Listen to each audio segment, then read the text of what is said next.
Hello friends. अमीन पटवारी का detail notification आ गया है, एग्जाम फॉर्म भी चालू हो गया है, सिलेबस क्या है सब देखेंगे। एज वाला जो थोड़ा सा मसला है उसको भी समझने का प्रयास करते हैं। चलिए स्टार्ट करते हैं वीडियो। तो ये रहा हमारा अमीन पटवारी का ऑफिशियल नोटिफिकेशन, जिसमें आपको दिख रहा होगा कि टोटल 50 वैकेंसी है, जिसमें अनुसूचित अनारक्षित यूआर पोस्ट है 21। इसमें से 6 पोस्ट रिजर्व्ड है फीमेल के लिए, मतलब 21 में 6 कम कर देना। और दो जो है वो भूतपूर्व सैनिक के आरक्षित है यहीं से, तो यहीं से दो, मतलब 6 और 2 8। 21 में 8 घटा दीजिए, ठीक। तो वो बचा 13 पोस्ट, 13 पोस्ट है अनारक्षित। ये ट्रू है, ठीक है, बता दूं मेल के लिए। उसी प्रकार एससी कैटेगरी में 6, 6 में आपको एक घटा देना है, और यहाँ तो 0 है, तो 6 में एक मतलब 5 पोस्ट हो जाएगा, क्योंकि एक तो फीमेल के लिए रिजर्व्ड है। उसी प्रकार अनुसूचित जनजाति में 16 है, 16 में 4 और 1 5, तो 11 पोस्ट यहाँ हो जाएगा। अन्य पिछड़ा वर्ग में 7 है, 7 में आप 2 घटा दीजिए, तो बचा 5। तो ये वैकेंसीज हैं मेल कैंडिडेट के लिए, ओके। बाकी फीमेल के रिजर्व्ड है वहीं से। नाम है अमीन, लेवल 5 की सैलरी है, सैलरी एकदम ठीक ठाक है, बहुत अच्छी वैकेंसी ऐसी है ये। 12वीं मांगा गया है इसमें, ठीक है। बहुत लोग बोल रहे थे कि कंप्यूटर जोड़ा जाएगा, कंप्यूटर जोड़ा जाएगा, कंप्यूटर नहीं जोड़ा गया, ओके, कंप्यूटर नहीं है। अगर आप पीजीडीसीए डीसीए नहीं है तो भी अमीन पटवारी के लिए एलिजिबल है। आपके पास 12वीं होना चाहिए, ओके, 12वीं, चाहे आप किसी भी संकाय से हो, आर्ट्स हो, साइंस हो, कॉमर्स हो, कहीं से भी हो, ओके, आपके पास होना चाहिए 12वीं। और उसके दूसरी जो कंडीशन है, चयन के पश्चात 6 माह के प्रशिक्षण में प्राप्त अंकों के आधार पर अभ्यर्थियों की अधिमान्यता दी जाएगी। ऑब्वियसली प्रशिक्षण कंप्लीट कर लोगे, वो एग्जाम पास कर लोगे, तो आपको अधिमान्यता दे दी जाएगी। देखो मैं बता दूं, मुश्किल है अमीन जो व्यापम द्वारा एग्जाम कंडक्ट कराया जाएगा, जिसमें 2-2.5 लाख फॉर्म आएंगे, उसको पास करना। अगर वो एग्जाम आप पास करके सेलेक्ट हो जाते हो, ट्रेनिंग के लिए चले जाते हो, तो ट्रेनिंग में चाहे यूपीएससी का एग्जाम दे दे, आप पास कर लोगे, मैं गारंटी देता हूँ, ओके। कठिन है ये एग्जाम को पास करना, जो व्यापम द्वारा आयोजित किया जाएगा। इसका डेट है 7 तारीख 12वां महीना, मतलब 7 दिसंबर। जो 7 दिसंबर का एग्जाम है वो इम्पॉसिबल वाला बात है ना। बाकी ये जो चयन के बाद प्रशिक्षण में जो एग्जाम होगा या जो अंक प्राप्त होंगे, वो उसमें अंक लेना एकदम आसान है, ठीक। तो इसमें नंबर 2 पे उतना फोकस मत करो, नंबर 1 पे फोकस करो कि आप 12वीं पास है कि नहीं, और 12वीं पास हो। मिनिमम क्वालिफिकेशन की बात करिए 12वीं, बाकी ग्रेजुएट हो तो भी चलेगा, पोस्ट ग्रेजुएट हो तो भी चलेगा, ठीक है। अब भर्ती का तरीका क्या है, एग्जाम कंडक्ट कराया जाता है, बाकी पढ़ लेना, उसमें कुछ खास नहीं है।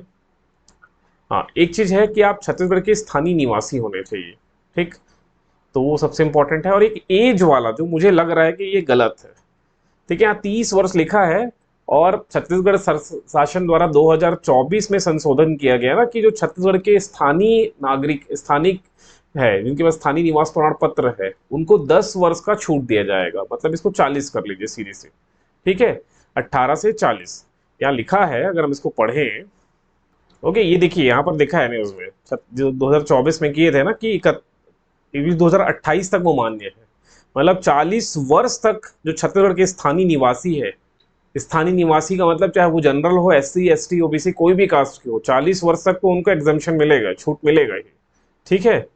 तो 40 वर्ष कर दिए गए हैं सभी छूटों को मिलाकर। और कैटेगरी में तो 45 से अधिक नहीं होना चाहिए, ठीक है, कैटेगरी में अलग अलग रहेगा, बट 40 वर्ष कर दिए गए हैं, ठीक है। तो आगे हो सकता है ये करेक्ट हो जाए, 40 कर दे, अभी घबराने की जरूरत नहीं है जनरल वालों को। और जो अनुसूचित जाति है, जनजाति, पिछड़े वर्ग है, उसमें तो 5 वर्ष का एग्जाम्पशन मिलेगा ही, है ना, छूट मिलेगा ही। बाकी एज का कंसेप्ट और भी पढ़ लेना, अच्छे से थोड़ा देख लेना। शैक्षणिक अर्हताएं देख लेते हैं। अभ्यर्थी के पास सेवा के लिए विहित ऐसी शैक्षणिक अर्हताएं होनी चाहिए, जैसे कि छत्तीसगढ़ जल संसाधन अराजपत्रित तकनीकी सेवा भर्ती नियम 2016 में, ये भी कोई काम का नहीं है। बाकी डिसक्वालिफिकेशन के लिए ये कुछ है, इसको पढ़ लेना, कोई काम का आपके लिए आएगा नहीं।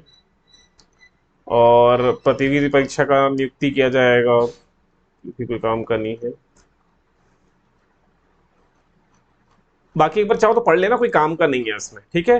एक ही चीज है कि 12वीं पास हो, ठीक, उसके बाद चयन के बाद 6 महीने का प्रशिक्षण में जो अंक मिलेंगे उसके आधार पर फाइनल चयन होगा, ऐसा बोला गया है, वहां हो जाता है सब।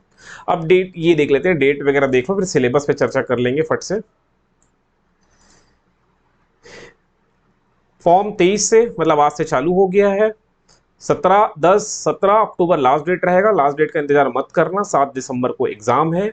हम वीक प्लान तो बना ही रहे हैं इसके लिए, वीक प्लान के अकॉर्डिंग अगर आप पढ़ते हो तो सिलेक्शन से कोई नहीं रोक सकता, ठीक। बाकी देख लेना। सिलेबस के बारे में थोड़ा चर्चा कर ले भाई, सिलेबस के बारे में बहुत बहस भी हो रहा था। सिलेबस एज इट इज है जो लास्ट ईयर का था, जो लास्ट 2017 में और 16 में जो हुआ है उसके जैसा ही है। हाँ, वहाँ 150 नंबर का हुआ है, ये एग्जाम हो रहा है 100 नंबर का। तो अब कंप्यूटर का वेटेज घटा के 10 नंबर है, हिंदी और अंग्रेजी 10-10 नंबर का है, ये खंड एक हो गया। अब 70 नंबर का यहाँ से गणित से आएंगे 20 क्वेश्चन, रीजनिंग से आएंगे 20 क्वेश्चन, 40 नंबर का गणित रीजनिंग है। गेम चेंजिंग यही करेगा गणित रीजनिंग, जिसको गणित रीजनिंग 40 में 35 के आसपास या 37-38 बना लिया भाई, सिलेक्शन उसका होने का चांसेस काफी बढ़ जाएगा। सामान्य ज्ञान जो है 30 अंक का है, ठीक। अब कंप्यूटर तो वही सिलेबस है एकदम एज इट इज, हिंदी भी वही है, इंग्लिश भी वही है, मैं देख लिया हूँ, गणित भी वही है, इवन दो रीजनिंग भी वही है, और सामान्य ज्ञान लिखा है, ये कॉन्स्टिट्यूशन भी वही है, छत्तीसगढ़ का इतिहास, सॉरी भारतीय इतिहास, राष्ट्रीय आंदोलन वो भी वही है, भूगोल भी वही है, और भारतीय अर्थव्यवस्था भी वही है, सामान्य विज्ञान भी वही है। इसके बाद यहाँ पर करंट अफेयर जोड़ा गया है, प्लस इसमें छत्तीसगढ़ भी पूरा आ रहा है, ठीक है। जीके में जो 30 नंबर का जीके लिखा है ना, अब वो 30 नंबर के जीके में आपको सब पढ़ना है, इंडिया पढ़ना है प्लस छत्तीसगढ़ पढ़ना, ठीक है। इसके लिए हम लोग वीक प्लान के माध्यम से पढ़ रहे हैं, साप्ताहिक प्लान आपको दिया जा रहा है, और उसमें अब रिवीजन भी स्टार्ट हो चुका है ना, हम रिवीजन भी करना स्टार्ट कर दिए, ठीक है। तो जिनको वीक प्लान चाहिए वो कमेंट करिएगा। इसकी टेस्ट सीरीज भी बहुत जल्द मैं लॉन्च करने वाला हूँ, ओके। सो वेट करिए, इसका मैं प्रारूप बना के टेलीग्राम में डाल दूंगा, टेलीग्राम चैनल आप सभी ज्वाइन कर लीजिए, ठीक है। जिसको अब जो डाउट है वो कमेंट करिएगा, मिलते हैं नेक्स्ट वीडियो में।